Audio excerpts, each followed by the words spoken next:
CM CM గారు ఈరోజు ఎట్లా మాట్లాడిన నిరుద్యోగులు ఇది చాలా బాధాకరం. ఎందుకంటే మేము ఒక నిరుద్యోగులు ఎన్నో ఇయర్స్ నుంచి ప్రిపరేషన్ అవుతున్నాం. కానీ సీఎం గారు ఆనే అన్నారు ఎగ్జామ్ గ్యాప్ ఇస్తున్నారు. కాకపోతే డిఎస్సి అయినాకనే తర్వాతనే ఎగ్జామ్ గ్రూప్ 2 పెట్టారు.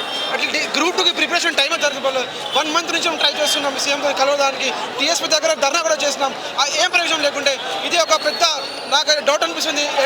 గ్రూప్ 2 పోస్ట్ అమ్ముకున్నారా? ఇంత తొందరగా ఏముంది? మేము అడుగుతున్నాం కదా, పోస్టులకి మేము ఎగ్జామ్ రాస్తాం అంటున్నాం. కానీ కాబట్టి సీఎం గారు ఈరోజు మాటలకి రాసే రాండి లేకపోతే పోయి వైఫల్యం చదువుకుంటారా? ఇది పద్ధతి. సీఎం గారు మేమే మీకు గెలిపించడం. నెక్స్ట్ ఎలక్షన్స్ కాకుండా ఇప్పుడే చూసుకోండి ఈ నిరుద్యోగులు మీకు ఎంత భారీ పడుతుందో చూసుకోండి నెక్స్ట్ ఎలక్షన్ వరకు. సీట్లు అమ్ముకున్నట్టు మీరు నాకు అదే డౌట్ వచ్చింది. ఎందుకంటే అంత దూరం ఏముందండి? మేమే చదువుతున్నాం కదా, మేమే చెప్తున్నాం కదా రాస్తున్నామని. పోస్ట్ చేస్తే ఏమవుతుంది? 1 మంతే కదా, 1 మంత్ 2 మంత్స్ పెట్టండి. ఇప్పుడు గ్రూప్ 1 కూడా రాస్తున్నాం. 1:100 కూడా చెప్పినాం. కాకపోతే మీరే అన్నారు అది బట్టి మీకు ఏమన్నారు అసెంబ్లీలో 1:100 చెప్తా అన్నారు చెప్పిన. కాకపోతే ఆయన 1:50 ఇచ్చారు మళ్ళీ. ఇది పద్ధత? ఇది ఏం రాజ్యం అండి? ఇది గుంపు మెచ్చండి. నిజమే సీఎం రేంజ్ గుంపు మెచ్చండి. ఆనేకి పద్ధతి రాదు, ఆనే మాట్లాడే పద్ధతి రాదు. అసలు ఆయన మాకు సీఎం వద్దు, సీఎం డౌన్ అని అందుకో అంటున్నాం. సీఎం పోతే ఎవరు కావాలి మనకి? సీఎం ఆలోచిస్తామండి. మేమే పెంచుకుంటాం. మరి మా తరపున ఒక సీఎం పెంచుకుంటాం.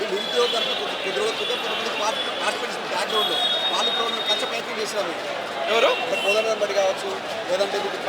ఇక్కడ ఇది పొలిటికల్ ఇష్యూ కాదే కదండి, ఇది నిరుద్యోగ సమస్య. సీఎం దగ్గరికి వెళ్ళాలి మాట. ఆయనకి ఎవరో ఇప్పుడు వాళ్ళు ఏమంటున్నారంటే ఇది ఒక బీఆర్ఎస్ కుట్ర అని అంటున్నారు. ఇది బీఆర్ఎస్ కుట్ర కాదండి, ఇది నిరుద్యోగుల సమస్య. ఇది నిరుద్యోగుల యొక్క ప్రొటెస్ట్ అండి. గ్రూప్ 2 ఎగ్జామ్ వెంటనే పోస్ట్ ఈ రోజు వెబ్నోట్ ఇవ్వాలి. డిసెంబర్ వరకు గ్రూప్ 2 పెంచాలి, పోస్టులు పెంచాలి. గ్రూప్ 2 ఎగ్జామ్ కూడా ఉందండి నవంబర్ వరకు. గ్రూప్ 2 అండ్ గ్రూప్ 3 రెండు కలిసి పెడితే గ్రూప్ 1 వాళ్ళకి అవకాశం ఉంటుందండి చదువుకోండి. నేను కూడా గ్రూప్ 1లో మొన్న క్వాలిఫై అయినండి. కానీ కాకపోతే గ్రూప్ 2 వల్ల నాకు చాలా డిస్టర్బ్ అవుతుంది. గ్రూప్ 2 పోస్ట్ అయితే గ్రూప్ 1 ఈజీగా చదువుకుంటూ గ్రూప్ 2 మళ్ళీ కూడా రావచ్చు కదా. అవకాశం అందరికీ ఇవ్వాలి కదండి. అదే సీఎం గారు రిక్వెస్ట్ చేస్తున్నాం. మనం కలిసే ప్రయత్నం చేసి సీఎం గారి ప్రజాభవన్కి వెళ్ళి కలిసే ప్రయత్నం చేసిన వినతి పత్రం కూడా వాళ్ళు తీసుకోవాలండి. ఆర్టీ కూడా చెప్తాను. ఏమి అసలు ఏం విశ్వాసం లేదండి. నిరుద్యోగుల పట్ల అంత కోపాన్ని ఎందుకు ఉండొచ్చు మనకి? ఎందుకంటే ఒక షెడ్యూల్ ప్రకారం ఏం లేదండి. చాలామంది మేము కాదు, ఈ రాజ్యంలో చాలామంది ప్రొటెస్ట్ చేస్తున్నారు. నాన్ ఆర్గనైజేషన్ వాళ్ళు కూడా చెప్తున్నారు, పెన్షన్స్ కూడా చేస్తున్నారు. ఇది చాలా ఇష్యూస్ ఉన్నాయండి. కానీ కాకపోతే అది మేము ఒక భరోసాతోని ఈ రాష్ట్రాన్ని గెలుచుకున్నాం. ఎలక్షన్తో రేవంత్ గెలుపుకున్నాం. కాకపోతే నమ్మకం ముద్దేతలేదు రేవంత్ రెడ్డి మీద. డిఎస్సికి సంబంధించి కూడా కొంత స్టూడెంట్స్ ధర్నా చేస్తున్నాం. వాళ్ళు ఎట్లా చేస్తామంటుంది కదా, ఈ విషయం డిఎస్సీలో చాలా ధర్నా చేస్తున్నాను. కాకపోతే ఏమి ఇష్యూ రాలే. ఇప్పుడు అదే మాకు భయం ఉంది, మళ్ళీ ఇలాగ చేస్తే మళ్ళీ ఏమనేది ఉందని. అందుకోసమే రాష్ట్రం మా బాధని అర్థం చేసుకొని వెంటనే గ్రూప్ 2 పోస్ట్పోన్ చేసి గ్రూప్ 2 పోస్ట్పోన్ చేసి తొందరగా డిసెంబర్లో ఉన్న పోస్టులను పెంచి ఎగ్జామ్ పెట్టాలని కోరుకుంటున్నాం. 7 సంవత్సరాలకు వచ్చింది అన్న నోటిఫికేషన్. 7 సంవత్సరాలకు వచ్చినప్పుడు పక్క రాష్ట్రంలో 912 పోస్టులు ఇస్తే మనోళ్ళు 783 పోస్టులు ఇచ్చిన గత ప్రభుత్వంలో. సార్ పోస్టులు పెంచమనంటే మన ప్రభుత్వం వచ్చినాక పెంచుతామని అన్నారు, హామీ ఇచ్చిళ్ళు. సార్ మీ ప్రభుత్వం వచ్చినాక గత ప్రభుత్వంలో మేము నష్టపోయినాం కాబట్టి మాకు పోస్టులు పెంచలేదు. మీరు ఏమన్నా పోస్టులు పెంచుతా అన్నారు. 783 పోస్టులు మాకు సరిపోవు. ఇంతమంది నిరుద్యోగులం ఉన్నామన్నా. ఎన్ని సంవత్సరాల నోటిఫికేషన్ వచ్చింది? కొత్త జిల్లాలు అయినాయి, కొత్త మండలాలు అయినాయి, పోస్టులు ఖాళీ ఉన్నాయని అన్నారు. మరి పెంచాలి కదా అన్న.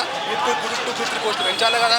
మీరే అన్నారు కదా మీరు మా ప్రభుత్వం వచ్చిన పెంచుతా అని. మరి ఎప్పుడు పెంచుతారు? ఇంకా ప్రతిదీ రోడ్డు మీద రావాలన్నా అన్న, గొడవ చేయాలన్నా. గత ప్రభుత్వంలో బయటకు వచ్చి రోడ్లు చేస్తాం, మీ ప్రభుత్వం రోడ్డు బయటకు వచ్చి రోడ్లు చేస్తాం. మాకు క్యాలరీతో అవసరం లేదన్న. మాకు ఇప్పుడు ఇంకొక 4-5 మంత్స్ ఇక్కడ ఉండి మీరు పోస్ట్ పోన్ చేస్తే 3 నెలలు పోస్టులు పెంచి మీరు 3 నెలలు పోస్ట్ పోన్ చేస్తే మీరు చదువుకొని వెళ్ళిపోతాం. నెక్స్ట్ అయితే తరాలకు అలా క్యాలెండర్ పని చేస్తుంది అన్న. మాకు క్యాలెండర్తో మాకు ఏం అవసరం? మళ్ళీ క్యాలెండర్తో సంవత్సరం ఇక్కడ కూర్చోవాలన్నా. మాకు నెలకు 10,000 7,000 రూపాయలు కావాలి. మా క్యాలెండర్తో మాకు ఏం అవసరం అన్న? మీరు ఈ పోస్టులకు కొన్ని పోస్టులు కలుపుకోండి, పెంచుండి మీరు చదువుకొని వెళ్ళిపోతాం. మాకు అంతే. మాకు గ్రూప్ 2 గ్రూప్ 3 పోస్టులు పెంచాలి, పోస్ట్ పోన్ చేయాలి. మొన్ననే గ్రూప్ 1 ఎగ్జామ్ అయిపోయింది అన్న. మొన్ననే హాస్టల్ వెల్ఫేర్ అయిపోయింది, మొన్ననే డిఏఓ అయిపోయింది, మొన్ననే రీసెంట్గా మన డిఎస్సి హాల్ టికెట్ అంటే మేము రోబోలం అన్న. మేము చదువుకోవడానికి మనుషులం కాదా? కనీసం గ్యాప్ ఇవ్వద్దా? గ్రూప్ 1 క్వాలిఫై కానీ టైం ఇవ్వద్దా అన్న? అది ఏడుస్తా అన్నారు. పోయినసారి 2 సార్లు పేపర్ అది మీకు తెలిసిన విషయమే, అందరికీ తెలుసు. పేపర్ లీకే క్యాన్సల్ అయితే ఈసారి క్వాలిఫై కాలేదు ఎగ్జామ్లో. చదువుకున్నాం. మీ ప్రభుత్వం కోసం మీరు 4 నెలలు 3 నెలలు ఇంటికాడ 2 నెలలు క్యాంపెయిన్ చేసి కష్టపడితే మీకు ఇదా మాకు ఇచ్చేది? మీరు నాకు అర్థం. ప్రతి గత ప్రభుత్వంలో రోడ్ ఎక్కుడే నిరుద్యోగులు, ఈ ప్రభుత్వం రోడ్ ఎక్కుడే, ప్రతి రోడ్ ఎక్కి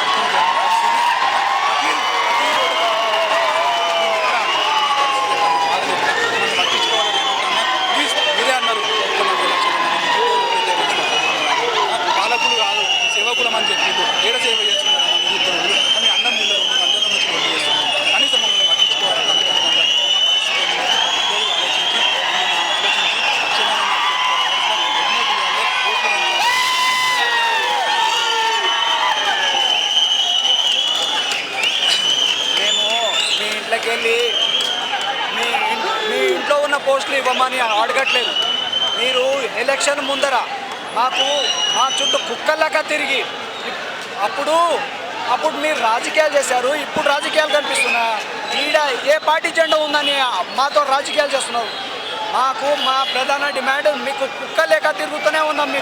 మీరు మాతో రాజకీయాలు చేస్తున్నారు. ఖబర్దార్ బిడ్డ రేవంత్ రెడ్డి, నువ్వు ముందర ఒక బల్మూరి వెంకట్ అనే ఒక యదవని తీసుకొచ్చి మాతో రాజకీయాలు చేయడానికి రియాజు మీరు ఇచ్చిన హామీ ప్రకారంగా గ్రూప్ 2 పోస్టులని 2000కి, గ్రూప్ 3 పోస్టులని 3000కు పెంచి డిసెంబర్లో ఎగ్జామ్ కండక్ట్ చేయాలి. మాతో రాజకీయాలు చేయొద్దు. ఇక్కడ డ్రగ్స్ తీసుకొని ఎవరు చేస్తున్నారు? ఇక్కడ డ్రగ్స్ తీసుకొని ఫైట్ చేస్తున్నారా, గొడవ చేస్తున్నారా? చూడు, జాగ్రత్త బిడ్డ. ఎలక్షన్స్ వస్తున్నాయి, స్థానిక ఎలక్షన్స్ వస్తున్నాయి. నీ కాంగ్రెస్ పార్టీ నామరూపాలు లేకుండా చేస్తావు బిడ్డ. నీకు ప్రతిపక్షం లేకుండా నువ్వు పార్టీలో ఎమ్మెల్యేలు పుట్టుకోవచ్చు, కానీ ప్రతి ఇంటికి ఒక ఇద్దరు నిరుద్యోగులు ఉన్నారు. వాళ్ళని ఎట్లా కొంటావు బిడ్డ? జాగ్రత్త. మా డిమాండ్ని నెరవేర్చు. మీ గవర్నమెంట్ రావడానికి చాలామంది కాలు పెట్టాం, కానీ ఇప్పుడు మీరు గెలిచిన తర్వాత కూడా మీకు కాలు పెట్టాలరా?